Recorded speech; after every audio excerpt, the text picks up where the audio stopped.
네, 반갑습니다. 날씨가 많이 추워졌습니다. 우리 가족들 건강 유의하시고 조심하라고 가족들 함께 서로 인사하면 좋겠습니다. 건강합시다. 가족들 서로 손잡으면서 인사하면 좋겠습니다. 그리고 건강합시다. 이렇게 하십시오. 네. 오늘 건강이 너무나 중요한 때입니다. 그리고 인증사진 요즘에 많이 또 보내주고 계신데 저희와 함께 또 사진을 오랜만에 찍기 위해서 이제 카메라 준비하시고 같이 또 사진 한번 찍겠습니다. 카메라 준비하시고 찍겠습니다. 네. 자, 하나, 둘. 네. 감사합니다. 자, 그럼 이제 마음 정돈하시고 우리 예배 시작하도록 하겠습니다. 다 함께 묵상기도 들으심으로 우리 가정 신앙의 ABC 감사의 이야기 가정 예배 함께 시작하도록 하겠습니다.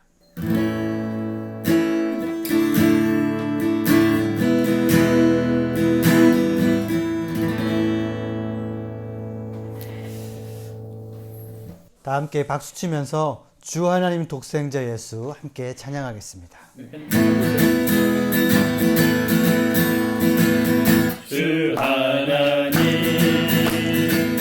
독생자 예수 날 위하여 오시었네. 내 모든 죄 다 사하시고 죽음에서 부활하신 나의 구세주 살아계신 주 나의 참된 소망 걱정 근심 전혀 없네. 사랑의 주의 갈 길 인도하리. 내 모든 삶의 기쁨 늘 충만하네.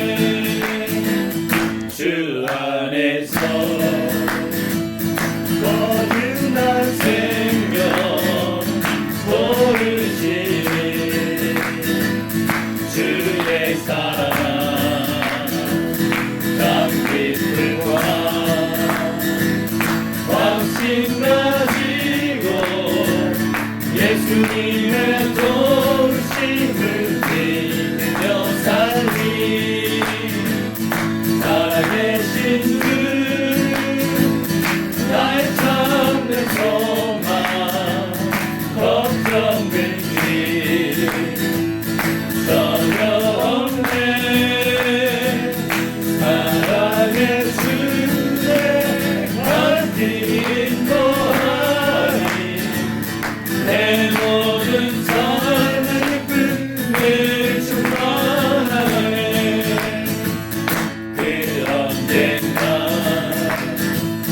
주 뵐 때까지 주를 위해 싸우리라. 승리의 길 멀고 험해도 주께서 나의 앞길 지켜주시니. 살아계신 주 나의 참된 소망 걱정 근심 전혀 없네. 사랑의 주의 갈 길 인도하리. 내 모든 삶의 기쁨 늘 충만하네. 우리 오늘은 교회를 위해서 기도할 때 가정 예배를 위해서 다 함께 같이 간절히 기도하십시다. 모든 가족이 예수님을 붙잡고 함께 가정 예배 잘 드리는 가정 되게 해 주시옵소서. 설교하시는 담임 목사님 말씀의 권능을 부어 주시고 우리는 말씀을 듣고 잘 적응하게 해 주시옵소서. 함께 기도하겠습니다.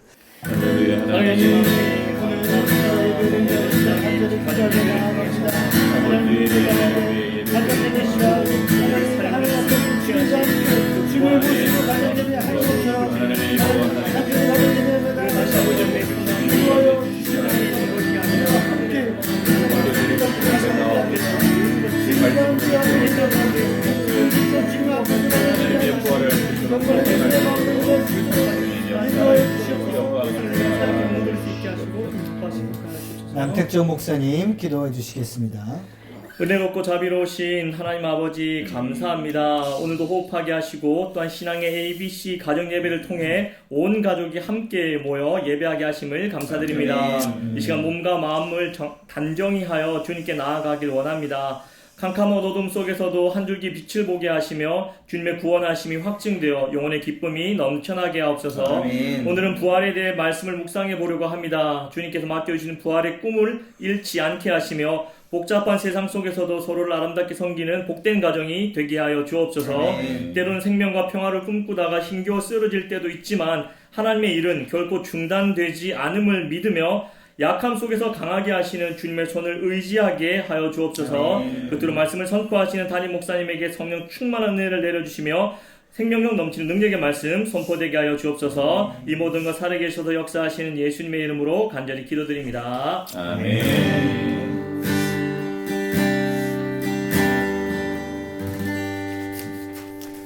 우리에게 주시는 하나님 말씀은 고린도전서 15장 19절에서 20절의 말씀입니다. 신약 성경 282면입니다. 고린도전서 15장 19절에서 20절의 말씀을 다 함께 읽도록 하겠습니다. 만일 그리스도 안에서 우리가 바라는 것이 다만 이 세상의 삶뿐이면 모든 사람 가운데 우리가 더욱 불쌍한 자이리라. 그러나 이제 그리스도께서 죽은 자 가운데서 다시 살아나사 잠자는 자들의 첫 열매가 되셨도다. 아멘. 김경호 목사님께서 다만 이 세상 삶뿐이면 이라는 제목으로 말씀 선포하시겠습니다. 자, 할렐루야. 오늘 우리 신앙의 ABC 가정예배 15번째 시간이네요. 우리 부활에 관해서 오늘은 함께 말씀을 전합니다. 기독교의 가장 중요한 핵심 교리죠. 제가 안산에 있을 때 그 안산에 러시아 사할린 고향 마을이라는 곳이 있었습니다. 사시는 분들은 대부분 7순, 8순 넘으신 아주 고령의 할머니, 할아버지들이었는데 일제시대에 이분들이 러시아에 강제징용을 부모님들이 갔죠. 그래서 거기서 태어나신 분들이에요. 그러니까 이제 일본이 사죄의 의미로 한국에다가 아파트들을 이렇게 지어갖고 한 15평, 13평 정도. 그래서 이제 부부는 부부가 없지만 거의 다 부부가 아닌 분들은 그냥 여자분 2분, 남자 2분 그렇게 같이 사는 고향 마을입니다. 그래서 그분들이 이주 오래되신 분은 한 15년 되셨고 최근에 오신 분들은 한 5년, 7년 되신 분들이 있는데요. 제가 그 고향 마을 교구를 맡아가지고 신방을 이렇게 처음에 갔더니 이분들이 그 연세 드신 분들이 한국말은 물론 제법 잘하시는데 러시아 말을 잘하시는 거예요. 본인들끼리 얘기할 때는 러시아 말로 이렇게 말씀을 주고 받아요. 그러니까 그 연세에 2개국어를 하시는 거죠. 그래서 제가 집사님들 대단하시다고 어떻게 2개국어를 다 하시냐고 아주 그냥 인텔리라고 그랬더니 기분 좋아하시면서 하시는 말이 목사님 그렇게 얘기해 주셔서 참 고맙습니다. 그런데 사실 우리는 러시아 가면 러시아 말 제대로 못하는 사람 취급당합니다. 어려운 러시아 말을 못한대요. 거기다가 또 러시아에서 태어났지만 러시아 사람 취급도 안 해준대요. 그리고 한국에 왔지만 한국 사람들도 되게 빠르게 얘기하면 아주 어려운 말은 또 잘 못 알아듣는다고 그러는 거예요. 그러니까 이분들이 러시아에서 태어났는데도 러시아가 고향도 아닌 것이, 그리고 부모님 고향이라고 한국에 왔는데 여기서도 완전한 한국 사람의 축에 들지는 못한다는 거죠. 그래서 우리는 항상 나그네 인생 같습니다 라고 얘기를 하시더라고요. 근데 그 중에 제가 한 집이 기억이 나는데 팔순 대신 한 8순쯤 되신 집사님인데요. 이분이 한국에 오고 난 뒤에 처음으로 예수를 믿고 정말로 교회도 열심히 나오고 이분이 딱 하나뿐인 아들을 위해서 참 열심히 기도를 하셨대요. 그런데 10년 넘게 교회를 열심히 다니시다가 2년 전부터 갑자기 교회의 발길을 뚝 끊어버리신 거예요. 그래서 제가 부임하자마자 그 집에 신방을 갔죠. 문은 열어주셨어요. 그런데 아주 그냥 가만히 조용히 앉아 계셔요. 사연을 이렇게 어렵게 얘기하시는 걸 들었더니 뭐냐면 아들을 위해 가지고 사실은 자기가 아들만 위해서 기도하고 아들만 바라고 살았는데 그 아들이 2년 전에 병이 나서 그냥 죽어버린 거예요. 아직 젊은데. 그러니까 이분이요, 얼마나 가슴이 먹먹합니까? 참 신세를 그렇게 하는 거죠. 일제시대 때 부모님 강제징용 가가지고 러시아까지 끌려가서 거기서 사람 제대로 취급도 못하고 겨우 살아서 고향이라고 왔는데 자기에게는 하나 있는 아들, 러시아에 있는 아들이에요. 그런데 그 하나 있는 아들 반년 만에 1년에 한 번씩 보는 그 소망으로, 그 연락으로 살았는데 그냥 그 아들이 그렇게 병들어서 결국은 2년간 앓기만 하다가 죽어버리니까 얼마나 세상이 원망스럽고 하나님이 원망스러운지 차마 교회에 발걸음을 옮길 수가 없더라는 거예요. 머리는 벌써 하얗게 다 새셨고 피부도 참 고운데, 근데 가만히 보니까 이 죽음이 이 가냘픈 할머니에게는 너무너무 큰 대적이고 내 힘으로는 넘어갈 수가 없는 원수였던 거지요. 여러분, 보통 사람들이요, 세상 사람들이 그런 사람들 사연을 듣고 있으면요, 그냥 그분 얘기만 듣고 있어도 가슴이 아프고 먹먹해서 아무 말을 할 수가 없습니다. 무슨 말을 할 수 있겠으며 무슨 위로가 그분에게 위로가 됐겠습니까? 가슴만 애리는 거죠. 그런데요, 참 우리 같은 사람에게 감사하는 게 뭔지 압니까? 우리가 성경 말씀으로 그분을 위로할 수 있다는 것이죠. 오늘 말씀처럼 할머니, 우리가 바라는 것이 다만 이 세상의 삶뿐이라면 그것이 우리가 살아가는 세상의 삶이 아니라는 것. 우리가 바라보는 세상은 이 세상을 넘어서는 세상이 있다는 것을 말해줄 수 있다는 것이죠. 죽음의 끝이 아닙니다. 죽음 이후에 새로운 나라가 우리를 기다리고 있고 하늘의 영원한 집이 우리를 위해서 예비되어 있습니다. 그 아들, 지금은 헤어져서 너무 가슴 아프지만 할머니, 며칠만 지나면 할머니도 그곳에 서게 될 터인데 그 영광스러운 나라에서 가장 아름답고 찬란한 모습으로 다시 만날 수 있는 미래가 분명히 예비되어 있다라고 우리가 확실하게 선포해 주고 약속해 줄 수 있다는 것, 우리가 그런 소망을 줄 수 있는 믿음의 사람, 주의 종들이라는 것이 얼마나 감사한지요.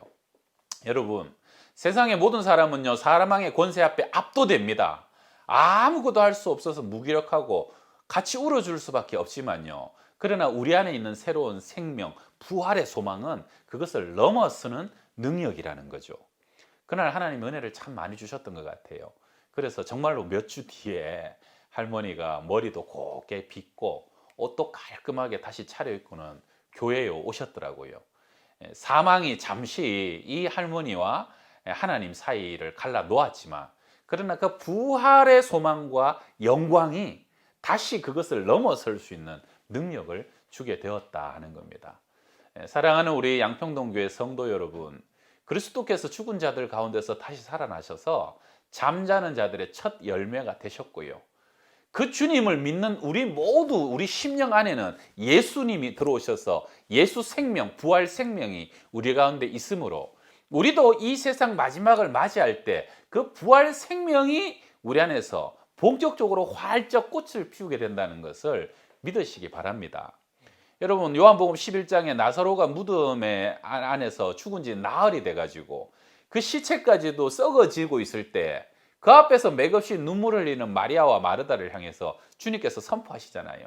나는 부활이요 생명이니 나를 믿는 자는 죽어도 살겠고 살아서 믿는 자는 영원히 죽지 아니하리니 이것을 내가 믿느냐라고 얘기하시면서, 그리고 그 무덤 앞에 서서 나사로야 나오라 라고 선포하시니까 그 주님의 음성을 들은 나사로가 온몸에 사망의 헝겊을 동력 맨 채로 힘차게 무덤 밖으로 걸어 나왔던 것, 우리는 성경을 통해서 보게 되죠. 여러분, 우리도 언젠가는요 무덤에 묻히는 날이 오게 될 겁니다. 그런데 성경 말씀처럼 무덤 안에서 주님 부르시는 소리를 듣는 자마다, 그리고 무덤 안에 묻힐지라도 하늘의 천군 천사 나팔 소리를 듣는 자마다 공중으로 들려 올려지게 되어 우리는 주님과 함께 영원히 왕로로 타게 되리라. 그것이 앞으로 장차 다가오는 우리의 삶의 찬란한 미래고 소망이고 비전이 되는 줄 믿습니다. 여러분, 이 부활신앙은요 육신적으로도 또 죽은 자만이 경험할 수 있는 사건이지만 또한 영적으로도 우리가 미랄신앙이라 그러죠. 하늘의 미랄이 땅에 떨어져 죽지 아니하면 하늘 그대로 있고 죽으면 많은 열매를 맺느니라. 우리가 이 땅에서 나의 자아가 죽고 나의 죄가 죽고 나의 욕심이 죽고 세상이 우리 안에 죽어지게 되면 이 땅에서도 우리는 부활의 능력의 열매 맺는 권세로 살아가는 주님의 자녀가 된다 하는 것이죠. 여러분 한번 생각해 보세요. 미랄 알갱이, 미랄신앙, 미랄 알갱이가요 죽기 위해서는 땅속에 깊이 심겨집니다. 그럼 미랄 입장에서는 사방이 다 깜깜해져요. 축축하고 눅눅하고, 그리고 모든 것에서 분리되고 철저히 홀로 된 고립감 속에 한동안 거하게 되겠죠. 사실 처음에는 그것이 괴롭습니다. 외로워요. 힘들어요. 그래서 미랄은 생각하죠. 나는 끝났구나, 죽었구나. 내가 더 이상 할 수 있는 것이 아무것도 없구나. 그렇게 고백할 때 어느 순간 그 미랄의 알갱이가 죽게 됩니다. 근데 놀라운 건 뭡니까? 내가 죽었다라고 생각할 때 내 안에서 뭔가가 쑥 하고 올라오는 것이죠. 새순, 새싹이 내 안에서부터 올라오기 시작합니다. 나도 모르게 내 안에 계신 그 생명의, 부활의 생명이 내 몸을 깨트리고 쑥 올라와 가지고 그것이 자라가 가지고요. 몇 배요? 30배, 100배 넘는 엄청난 열매로 자라가면서 부활 생명이 그 속에서 새롭게 시작된다 하는 것이죠. 여러분, 우리가요 장차 맞이하게 될 하나님의 나라가 그렇습니다. 이 땅에서도 내가 미랄로 죽어질 때 주님은 부활 능력으로 우리와 함께 하셔서 부활의 권능으로 이 땅을 살아가게 하실 것이고요. 또 우리가 이 세상을 마지막 이 세상에 육신의 생명이 다하여서 죽어질 때도 그때 우리의 육신은 죽어지고 몸은 죽어지지만 우리 안에 계신 부활 생명, 예수 생명 때문에 우리는 그때부터 새로운 하나님의 나라를 살게 된다는 것. 그것이 우리의 영원한 부활의 소망이 되는 것이죠. 여러분, 제가 또 안산에서 왔기 때문에 우리 또 그때 세월호 얘기를 잠깐 하게 되면 2014년도죠. 2014년도 4월 16일 그 단원고등학교가 제가 있던 교회 바로 옆에였습니다. 그래서 제가 섬기던 교회도 15가정이 세월호의 희생자였는데 제가 잘 아시는 집사님 부부의 가정에서 딸을 잃었습니다. 정말로 그때 그 도시 전체를 덮었던 그 어두움, 사망의 그림자는요, 안산 전체를 초상집으로 만들었는데 그 가정도 그 딸의 죽음이 얼마나 아프고 큰지 그 언니, 정말 신앙 좋은 권사님 언니와 그러니까 그 부부가 같이 신앙생활 했는데 그 언니가요, 그 언니는 이제 혼자 살았는데 권사님이 그 언니도 나중에는 그것이 너무 힘들어 갖고 그 참 하지 말아야 될 선택을 하면서, 그래서 그 여집사님 입장에서는 하나 있는 언니도 그렇게 얼마 뒤에 죽고 딸은 세월호에서 잃어버리고, 그러니까 뭐 목사로서 위로할 수가 없는 거예요. 그래서 제가 그 다음 해에 가을에 사별가족 치유 프로그램이라는 프로그램을 한 반년 동안 한 적이 있었어요. 사별로 헤어진 가족들이 앉았어요. 그 사람들끼리 모여서 마음껏 슬퍼하도록 그들을 위로하는 프로그램이었는데 뭐 이런 겁니다. 안에 있는 슬픔이 충분히 빠져나가야 그들이 다시 일상으로 돌아가는 것이 원리이기 때문에 가까운 가족을 잃은 사람이 함께 슬픔을 나누면서 서로 그 슬픔이 흘러가도록 도와주는 것이죠. 사실은 자녀를 잃었어도 자녀는 떠나갔지만 그 자녀와 함께 했던 추억들, 그리고 자녀와 함께 가졌던 꿈과 비전들, 그런 것들이 남아있기 때문에요. 일상으로 돌아가지 못하는 거예요. 그리고 지나보면 뭐 후회들, 회한들, 또 뭔가 모르는 분노들, 그런 것들이 눈물과 함께 다 흘러가고 씻겨지면 그 다음에 그 사람이 일상으로 돌아갈 수 있는 것이, 그것이 그 프로그램의 주된 흐름이었거든요. 제가 처음에는 그 아내분에게도 같이 하자고 권유했지만 그분 말이 딸 잃고 언니 잃은 내가 지금 무슨 위로를 받겠나 하자며 거절하셨어요. 그래서 안수 집사님이셨던 남편 집사님은 오셔갖고 함께 하셨죠. 처음에 그것이 13주간 프로그램인데 처음에 한 2, 3주간은 그 안수 집사님이 아무 말씀도 못 하시고 앉아만 계셨어요. 근데 그 모임 첫날에 이제 그때가 한 20명 정도인가요? 그래서 최근에 또 막 길게는 30년 전에 동생을 잃었고 뭐 남편을 잃었고 또 자녀를 잃은 사람들이 이렇게 모였는데요. 저 세 분이 옆에 이렇게 앉으셨는데 50대 중반에 중년 여자분 세 분. 한 분은 3개월 전에 남편을 잃으셨고, 한 분은 1년 전에, 또 한 분은 3년 전에 잃은 분이 세 분이 앉은 거예요. 그래서 돌아가면서 사실은 전부 다 얘기를 하려고 그랬는데, 첫날은 그 세 분이 1시간을 얘기하셔가지고 다른 분은 얘기를 못 하셨는데, 이 세 분이요, 동병상련이라고 남편 잃은 그 슬픔이 비슷해요. 3년 전인데 3개월 전과 정말로 비슷하더라고요. 그래갖고 세 분이 서로 얘기를 하는데, 얼마나 얘기하다가 눈물을 흘리고 토설하고 울고 그냥 꺼이꺼이 하고 그러다 보니까 그 앉아 있는 분들이 전부 다 보다가, 사실 다 동일한 슬픔이죠. 그래서 이제 그 첫날이 그렇게 지나가고, 그렇게 한 분 한 분 본인들의 아픔들, 상처들, 상실감들 그렇게 얘기하기 시작하는데, 그렇게 한 3주가 지났더니 세월호 희생자 아빠가 처음으로 입을 여셨어요. 그렇게 어렵게 입을 열었는데 5주가 가고 6주가 가니까 점점 그 안에 슬픔이 흘러가는 거예요. 빠져가는 거예요. 처음에는 그냥 그 슬픔을 대면하기도 싫고 입을 열기도 싫은데, 다른 사람들이 다 동일한 슬픔이 있다 보니까요, 나도 모르게 내 슬픔이 나누어지고 흘러가고. 여러분, 참 놀라운 것이요, 이게 입을 열어서 토설하지 않으면 그 상처가 움직이질 않아요. 근데 입을 열어 토설하고 하나님이 이 안에 계시다라는 믿음으로 나눠지기 시작하니까요, 진짜 말만 나가는 게 아니라 상처와 억울함들, 회한들, 분노들이 자꾸 흘러가는 거예요. 그리고 난 뒤에 그것이 10주 정도 되니까 여러분, 그렇게 흘러가고 비워준 자리에 점점 들어가고 쌓여지기 시작하는 것이 뭐냐면, 그게 부활의 소망이더라고요. 부활의 소망. 아무리 많은 것을, 슬픔을 토설해도요, 만약에 부활의 소망이 그 빈자리를 밀고 들어가지 않으면 그 사람들은요, 더 눌립니다. 많은 말을 할수록 더 낭망합니다. 더 일상으로 돌아갈 힘을 더 잃어버립니다. 그런데요, 믿음 안에서 우리가 성경을 부여잡고 함께 그 자리에서 믿음으로 나누기 시작하니까 진짜 내가 토설한 것만큼 떠나가고, 그 자리에 부활이 또 들어오고 소망이 또 들어오고 하나님의 나라가 또 채워지고, 결국은 잠시 지나가는 인생길이구나, 살같이 빠른 이 인생길 흘러가게 되면 마치 내 사랑하는 딸 먼저 여행 보냈던 것처럼 나도 그곳에 곧 다다르게 되겠구나. 그래가지고 세월호 때문에 맥없이 죽어간 딸, 부활의 날 주님 앞에 다시 만날 것입니다. 이렇게 고백하게 되는 거죠. 그러면서 어느 날 그 남자 집사님이 저한테 이제 끝나고 나가면서 하시는 얘기가, 목사님, 제가 이제는 좀 일어나야 될 것 같습니다. 처음에 이 모임 오기 전에는 상상도 못 했는데 이제는 일상으로 돌아가야 되겠구나라는 생각이 듭니다. 그러면서 그분이 또 마지막에 하시는 그 말씀이에요. 고린도전서, 오늘 본문이 고린도서 15장인데 15장 제일 마지막이 이렇게 끝납니다. 그러므로 내 사랑하는 형제들아, 견실하며 흔들리지 말고 항상 주의 일에 더욱 힘쓰는 자들이 되라. 이는 너희 수고가 주 안에서 헛되지 않은 줄 알미라. 왜입니까? 이 세상이 끝이 아니기 때문에, 우리는 반드시 다가오는 부활의 세상을 맞이하기 때문에 흔들리지 말라는 거예요.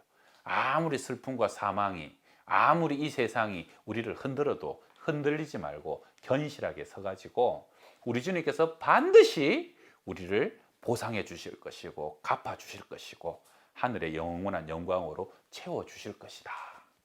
여러분, 우리 양평동교회 모든 성도들이 그 소망으로 살아가시기를 바랍니다. 제가 우리 교회에서 이제 4년째 목회하는데요, 여러분, 모이는 모임도 참 중요한데, 저는요, 사실은 처음에 와서 1, 2년 동안은 제가 잘 모르는 분들만 장례를 치렀어요. 그러다 보니까 사실은 장례식장 가도 큰 고통이 저한테 있지는 않았는데, 제가 3년, 4년 지나니까 지금은 제가 잘 아는 분들이 돌아가시잖아요. 그러니까 가족을 떠나보내는 것 같은 그 장래의 아픔이 저 안에도 생기기 시작했는데, 제가 무슨 생각이 드냐 하면, 이 땅에서 내가 많은 성도들이 모여서 뜨겁게 신앙생활 하는 것도 중요하지만, 요즘은요, 장례 치르다 보면 권사님 너무 아름답게 사셨고 너무 믿음으로 사셨고 너무 잘 사신 분이 떠나가시면 한편으로는 기뻐요. 야, 이렇게 아름답게 떠나보내는 것이, 이것이 정말로 목회의 큰 보람이구나. 그래서 이 땅에서 믿음으로 잘 사는 것도 중요하지만 너무 잘 사는 사람이 잘 졸업했다고 해야 되나요? 그래서 천국으로 올려보내게 되면 나중에 그 아름다운 분들과 다시 우리가 하늘에서 다 이사가서 다시 만나게 될 때 얼마나 풍성하고 그리고 상급과 존귀 여김과 칭찬 속에 만나게 될 것인가. 그것이 바로 우리의 부활의 소망을 가진 우리의 마지막 삶이잖아요. 여러분, 그렇게 이 부활을 바라보면서 오늘 하루를 흔들리지 말고 주의 일에 더욱 힘쓰면서 헛되지 않는 하늘의 상급 속에 살아가시는 우리 모두가 될 수 있기를 주의 이름으로 축원합니다. 아멘. 자, 우리 오늘은 살아계신 주 후렴만 우리 한 2번 정도 찬양하고 마치겠습니다. 살아계신 주 나의 잠든 소망 걱정 근심 전혀 없네 사랑의 주네 나를 비린고 아니 내 모든 삶의 기쁨 늘 충만 우리 다시 한 번 더 살아계신 주님 살아계신 주 나의 잠든 소망 걱정 근심 전혀 없네 사랑의 주래 다른 일인도 아니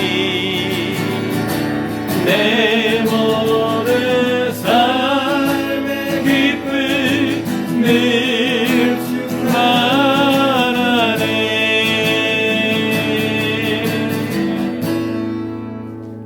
하나님 아버지 감사합니다. 우리로 하여금 이 세상이 다인 세상이 아니라 새로운 부활의 소망 가운데 살아가는 인생이 되게 하신 것을 감사합니다.